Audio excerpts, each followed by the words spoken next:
नमस्कार विद्यार्थी मित्रांनो, डबल ओ अकॅडमी या ई लर्निंग प्लॅटफॉर्म मध्ये आपल्या सगळ्यांचे स्वागत आहे। आज आपण या व्हिडिओ मार्फत बघणार आहे की ज्या पण शालेय तुमचा सिलेबस आहे त्या सिलेबसनेच जी पण कॉम्पिटिटिव्ह एक्झाम तुम्ही करत आहे ती स्कॉलरशिपची एक्झाम असो किंवा जवाहर नवोदय विद्यालयाची प्रवेश परीक्षा असो किंवा NMMS एक्झाम असो किंवा अजून NTSC MTSC कोणती पण एक्झाम असो, तुम्ही कसं काय तेवढा सिलेबस करून आपला स्टडी करू शकाल हा माहिती आपण या व्हिडिओमध्ये बघूया। तर व्हिडिओच्या शेवटपर्यंत राहा, व्हिडिओला लाईक करा, चॅनलला सबस्क्राइब करा आणि बेल आयकॉनला प्रेस करा, म्हणजेच असे माहितीपूर्ण अपडेटेड व्हिडिओज तुमच्यापर्यंत येत राहील नोटिफिकेशन मध्ये। आपल्याकडे स्कॉलरशिप एक्झामच्या बॅचेस कंडक्ट केल्या जातात 5वी व 8वीच्या दोन्ही।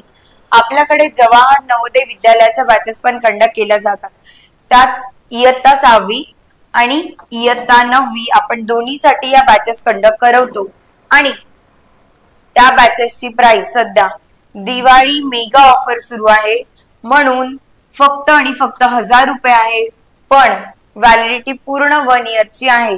तर जर तुम्हाला हे बॅचेस जॉईन करायचे असेल तर दिल्या गेलेल्या नंबरवर कॉन्टॅक्ट करायचे आणि आपली बॅच जॉईन करून घ्यायची आहे। तर बॅच जॉईन का करायची आहे, तर या बॅच मध्ये आपण फुल सिलेबस कव्हर करवणार आहे।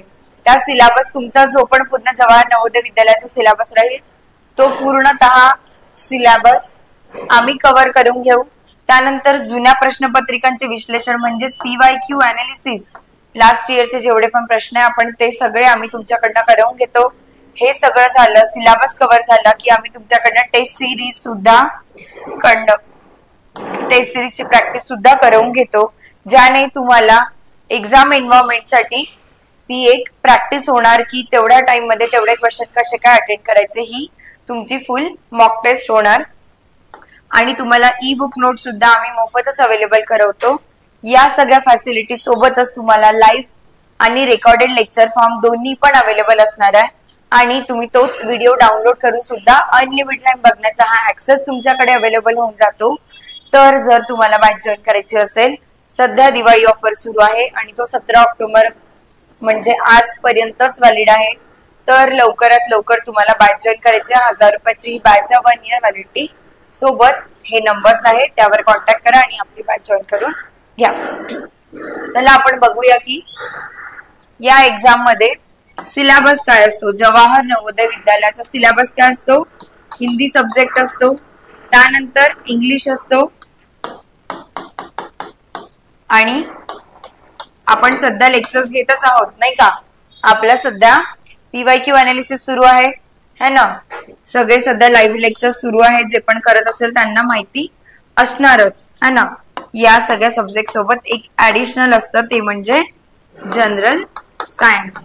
मला सांगा ज्यांनी पण हे क्वेश्चन्स बघितलेले आहे, आता जे सध्या आपण सिरीज सुरू केलेली आहे जुन्या प्रश्नपत्रिकांच्या विश्लेषणची युट्यूबवर 2023 आपण सुरू केलेला आहे। तर त्यामध्ये तुम्ही बघितलं असेल की क्वेश्चन कोणत्या लेवलचे असतात, तेच सगळ्या लेवलचे क्वेश्चन तुम्हाला सिलेबस मध्ये असतात की नाही तुमच्या शालेय सिलेबस। हिंदी सुद्धा सब्जेक्ट तुम्हाला आहेच है ना, हिंदी सब्जेक्ट सुद्धा तुम्हाला आहेच, पण आता आपण एक एक सब्जेक्ट नुसार बोलू की कसे कसे मार्क्स वाढवायचे फक्त आपला शालेय अभ्यास करू। मला सांगा जेव्हा तुम्हाला हिंदीचा एक चॅप्टर वाचायला देतात किंवा त्याविषयी व्याकरणाविषयी क्वेश्चन देतात किंवा एखादा एसे लिहायला देतात काही पण, तर तेव्हा काय करायचं, जास्तीत जास्त त्या व्याकरणवर भर द्या हिंदी मधल्या, किंवा एखादा तुम्ही जेव्हा चॅप्टर सुरू असेल तर तो चॅप्टर रीड करून काढा, त्यातले जे पण काही मायन्यूट डिटेल्स आहेत जसं की अँटोनिम सिनोनिम आले हिंदीमध्ये, समानार्थी विरुद्धार्थी शब्द किंवा भरपूर शब्दांना एक शब्द असा, या सगळ्या कॅटेगरीजवर तुम्ही भर द्या। म्हणजे काय होणार, 2 पॉझिटिव्ह रिझल्ट येणार, एक तर आपला इथला जवाहर नवोदय विद्यालयाचा अभ्यास होणार, दुसरं म्हणजे तुमच्या शाळेच्या एक्झाम मध्ये तुमचे मार्क्स वाढणार। तुम्ही जितकं जास्त तुम्ही शाळेचाच अभ्यास करा ना, काय वेगळं येणार आहे मला सांगा। हिंदीमध्ये फक्त एक पॅसेज वेगळा येणार जो की तुमच्या शाळेतल्या बुक्स मधला नाही राहणार, पण मग तुम्हाला माहिती पण तर नाहीये की तो येणार कुठला आहे एक्झॅक्टली। तर जर तुम्ही शालेय बुक मधला जर हिंदीचा अभ्यास चांगला केला तुमची शाळेच्या याचे पण मार्क्स वाढणार, एक्झाम्स मधले तिथे पण तुम्ही टॉपर बनणार, तो पण तुमचा कॉन्फिडन्स वाढणार। तर या प्रकारे तुम्हाला हिंदीचा अभ्यास करायचा आहे। इंग्लिश मध्ये पण तुम्हाला सेम प्रोसिजर फॉलो करायची आहे। जिथे पण ग्रामर येईल तुम्हाला चांगलं भर देऊन त्यावर वर्क करायचं आहे, प्रॅक्टिस जास्त करायची आहे आणि शाळेत जे देतात त्याचीच प्रॅक्टिस जास्त करा. त्यांनी तुमचे शाळेतले मार्क्स वाढणार, तुमचा कॉन्फिडन्स वाढणार. तोच कॉन्फिडन्स कोणत्या पण कॉम्पिटिटिव्ह एक्झाम मध्ये कामात येतं, वेगळं काही कामात येत नाही. समजत आहे? जेवढं शाळेत शिकून राहिलेले आहे तेवढं जास्तीत जास्त करा. बाकी आपण तर सिलेबस कव्हर करतच आहोत बॅच मध्ये आणि इकडे PYQ अनालिसिस घेतच आहोत. त्यानुसार तुम्हाला सगळं कळूनच जाणार की कोणत्या प्रकारचे क्वेश्चन्स येतात तुम्हाला. बाकी पूर्ण आम्ही प्रॅक्टिस बॅच मध्ये करूनच घेत आहोत, तर तुम्हाला तोही एक फायदा होऊन जाणार. ठीक आहे. आणि तिसरं म्हणजे आता आलं मॅथ्स. मॅथ्स मध्ये फक्त तुम्हाला शॉर्ट ट्रिक्सनी इथे करायचं आहे, जे तुम्हाला लेंदी मेथडनी आपल्याला पूर्ण मेथड वाईज प्रोसिजर जी तुम्हाला फुल फॉलो करावं लागते की या मेथडनं तर हे येतं, ते स्टेप वाईज जे सोल्युशन आपण लिहितो ते स्किप करून आता तुम्हाला काय करायचं आहे मॅथ्सच्या वेळेस, जे तुम्हाला शाळेमध्ये घेत आहे मॅथ्सचं ते तुम्हाला थोडंसं डिटेल मध्ये समजून घ्यायचं आहे की हा हे असंच आहे, तर या स्टेप नंतर ही स्टेप का बरं चालली आहे हे सगळं समजून घ्यावं लागतं शाळेच्या सोल्युशन मध्ये.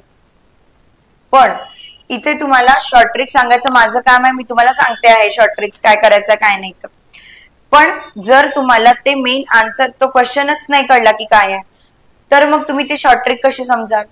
तर ते क्वेश्चन समजायसाठी किंवा त्याचं ऍक्च्युअल आन्सर समजायसाठी तुम्हाला मेन शालेय अभ्यास करावाच लागणार आहे. तर शालेय अभ्यास हा मेंडेटरी आहे या एक्झाम साठी.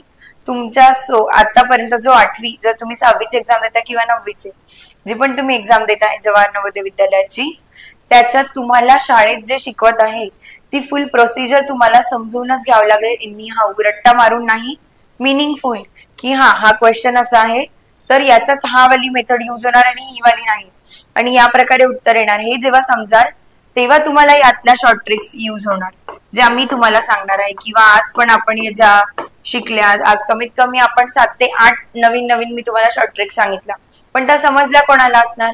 त्यांचे बेसिक्स क्लिअर होते. बेसिक्स कोणाचे क्लिअर असणार? ज्यांचा स्कूल लेवलचा एक्झाम मधला जो सिलेबस आहे तो चांगल्याने झाला असणार. म्हणून जर एक्झाम काढायची आहे तर शॉर्ट ट्रिक शिकायची आहे, शॉर्ट ट्रिक साठी बेसिक कव्हर करायचे आहे. समजत आहे का तुम्हाला? आणि शेवटी येत आहे जनरल सायन्स. जनरल सायन्स मध्ये काय असतं किंवा जनरल नॉलेज जे पण काही आहे त्यामध्ये तुम्हाला तुमच्याच सिलेबस विषयी ते विचारतात, पण थोडस एक शॉर्ट मध्ये विचारतात किंवा डीप मध्ये विचारतात म्हणताय. 1 लाईन आन्सर्स असतात त्याचे, 1 लाईन क्वेश्चन असतो आणि जस्ट 1 वर्ड आन्सर असतो, राईट? ओके. तर तुम्हाला काय करायचं आहे की तुम्ही जोपर्यंत तुमच्या सायन्स मधलं रीड नाही करत, एखादा अलॉयचा क्वेश्चन आला सपोज सायन्स मधला, सपोज तुम्ही तो चॅप्टरच रीड नाही केला आहे सायन्सचा, की मला जेवढे पण चॅप्टर्स आहे मला हा चॅप्टर हार्ड जाते तर मी स्किप करत आहोत आणि त्यातलाच इथे क्वेश्चन आला तर काय करा?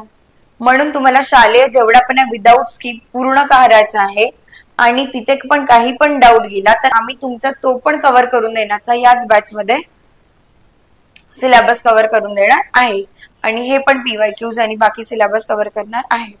ठीक आहे. असं सगळं आपला पण बॅच असणार आहे आणि तुम्हाला पण अशा प्रकारे अभ्यास करायचा आहे. समजत आहे?